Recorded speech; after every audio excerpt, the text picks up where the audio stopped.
આ તરફ વડોદરાના 8 લાખ લોકોને આજથી પાણી માટે હાલાકી પડશે। આજથી 1 મહિના સુધી અડધા વડોદરા શહેરમાં પાણી કાપ છે। મહી નદીના ફ્રેન્ચ વેલમાં રેતી આવતા આ પાણીનું સંકટ સર્જાયું। મનપાએ ફ્રેન્ચ વેલમાંથી રેતી કાઢવાની કામગીરી શરૂ તો કરી દીધી। 15 ટાંકીને 11 બૂસ્ટર પર આ વિસ્તારોમાં પાણી કાપ થશે। વડોદરામાં આજથી પાલિકા દ્વારા 1 મહિના માટે જુદા જુદા વિસ્તારોમાં પાણી કાપની શરૂઆત થઈ છે। ઉનાળામાં વડોદરાવાસીઓ પાણીની સમસ્યાને લઈને પહેલેથી જ પરેશાન હતા। એવામાં આજથી વડોદરા મહાનગરપાલિકા દ્વારા મહી નદી ખાતે ફ્રેન્ચવેલમાંથી રેતી કાઢવાનું કામ શરૂ કરવામાં આવતા પાણી કાપ મૂકવામાં આવ્યો છે અને તેને જ લઈને હવે વડોદરામાં ભર ઉનાળે પાણીની સમસ્યામાં વધારો થયો છે। હાથમાં દેગડા સાથે જ્યાં મહિલાઓ ઊભી છે એ તો રોજિંદા પાણી કાપનો સામનો કરી રહી છે। પાણીની સમસ્યા છે। પૂર્વ વિસ્તારમાં સમસ્યા સૌથી વધારે વિકટ છે અને એટલે જ વાઘોડિયા રોડ વિસ્તારમાં જે મહિલાઓ છે તેઓ પાણીની સમસ્યાથી પીડાય છે। તેમની સાથે વાત કરીશું કે એમ અહીંયા આવવું પડ્યું છે તમારે અને પાણીની સમસ્યા કેટલા વખતની છે? પાણીની સમસ્યા 2 વર્ષથી છે અમારે, નાવા ધોવાના પાણીની અને પીવાના પાણીની સમસ્યા 7 વર્ષથી છે અને પીવાનું પાણી હરરોજ અમે 50 રૂપિયાનું લઈએ છીએ। પીવાનું પાણી કેટલી તકલીફ પડે છે? પાણી નથી પડે છે। સવારમાં છોકરાને સ્કૂલ જવું હોય તો નાવા ધોવાની એટલી તકલીફ પડે છે। 2 વર્ષથી ટેન્કર આવે છે તો પણ વેરો બરોબર ભરીએ છે।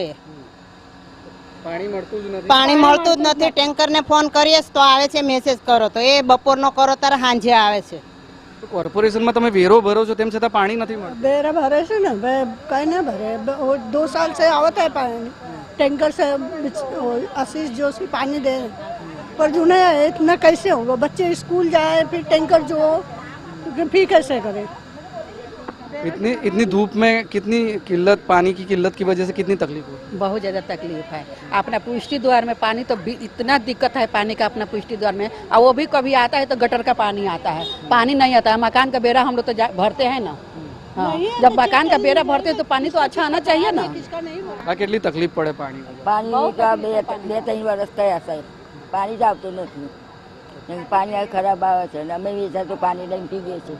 હવે આજથી તો પાણી કાપ છે, જે આવતું હતું એ પણ નહીં આવે હવે તો પછી શું કરીશું? કેટલું પાણી અમે વેચાતું લઈશું? અમારે કોઈ નોકરી ધંધો છે નથી, કોઈ નોકરી ધંધો છે નહીં। ઘરની બહુ અમારે રસોઈ બનાવવા જાય છે। અમારી ઉંમર આટલી, અમે કઈ આવવા જઈએ પાણી લે? આરઓ વોટર પ્લાન્ટ છે ત્યાંથી આ મહિલાઓ રોજે રોજ પાણી ખરીદવા પર મજબૂર છે અને વડોદરામાં પાણીની એટલી બધી તકલીફ છે કે લોકોને આજે જગમાંનું પાણી લોકો દ્વારા વેચવામાં આવે છે પ્લાન્ટ લગાવીને, ત્યાં મહિલાઓને આવવું પડે છે અને તેના પરથી સમજી શકાય છે કે વડોદરામાં પાણીની કેટલી મોટી સમસ્યા છે। બેન, રોજે રોજ આ રીતે લાઈનો લાગે છે? પાણી અહીંથી જ લઈ જાય બધાને પાણી રોજ જોઈએ ને, પીવાનું પાણી તો જોઈએ ને। ભલે ગંદુ ગટરનું પાણી આવતું તો લોકો શું કરે? પાણી પીએ? મોઢામાં પણ નથી, લોકો બ્રશ પણ નથી કરતા। આ પાણીથી લોકો ખાવાનું બનાવે છે ને પીવાનું બધું જ પાણી તમારા પ્લાન્ટમાંથી વેચાતું લોકો? હા, વેચાતી લઈ જાય છે બધા બિચારા। શું કરે પબ્લિક? પાણી જ ના આવતું હોય તો પછી પબ્લિક અહીંથી વેચાતું જ લઈ જાય, જમવાનું બનાવવા માટે, પીવા માટે, બધા માટે જ વળી। પણ ટેન્કર આવે તો ટેન્કર અને શું કરે? અમારે ટેન્કર નહીં જોતા, અમારે તો નળમાં પાણી જોઈએ। રોજ ભીડ થાય છે, તમે પહોંચી વળો છો? હા, પહોંચી વળીએ ને, શું કરવાનું? ગાડીઓ જાય। આમના 2-3 વાર મારા હસબન્ડ ફરવા લઈને જ ગયા છે ગાડી, અને સોસાયટી વાળા અમુક અહીંથી લઈ જાય પાણી બધા। શું કરવાનું? પાણીનો ત્રાસ તો છે જ। અમારે એવું જ કહ્યું કમિશનર, અમારે પાણી જોઈએ, બીજું કશું નહીં તો આ વખત કોઈ પબ્લિક વેરો જ નહીં ભરે, કોઈ વેરો જ નહીં ભરે। વડોદરાના પૂર્વ વિસ્તારની જનતા હવે કંટાળી છે। તેમનો આક્રોશ સ્વાભાવિક છે, કારણ કે આ વિસ્તારમાં પહેલેથી પીવાના પાણીની વર્ષોથી સમસ્યા છે। વડોદરા મહાનગરપાલિકાનું તંત્ર આ વિસ્તારને પૂરતું પાણી પહોંચાડવામાં નિષ્ફળ ગયું છે। તેવામાં આજથી જ્યારે પાણી કાપ મૂકવામાં આવ્યો છે ત્યારે વડોદરાના નાગરિકોની સમસ્યામાં વધારો થયો છે।